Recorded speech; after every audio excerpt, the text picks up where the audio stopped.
So as we were talking about the laments, and we started talking about the laments a few weeks ago, I gave you 5 points, and then Minister Teal kind of built on those 5 points, and then I'm going to continue on that. And those five, it's either 4 or 5, however you want to look at them. And they are, when we're in a season of lamenting, there's a problem and a pain. Sometimes they can be one and the same. That's why I said it can be 4 or 5. But there's a problem.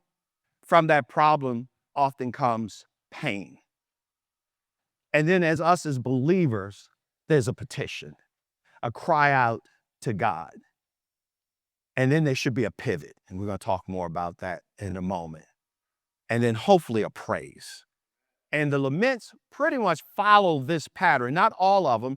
And as Minister Teal had said last week, and they don't necessarily follow that order. Sometimes you praise first, sometimes you praise last, sometimes you praise before the problem comes, sometimes the pain is coming and you don't know why the pain, and then you realize there's a problem. But I'm just following this sequence today. But your situation and the laments may change slightly. So I want to start with the problem. And as you're going to see as I go through this, I am going to use Psalm 22, but I'm going to follow a number of the Gospels to show how they line up with one another.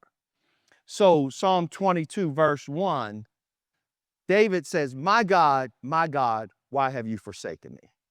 Now, God says, I'll never forsake you, leave you or forsake you. So here is not necessarily a problem, but a perceived problem.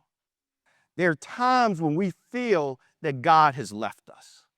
There's times when we feel forsaken. But even though it's a perceived problem, it's still a problem that causes some pain.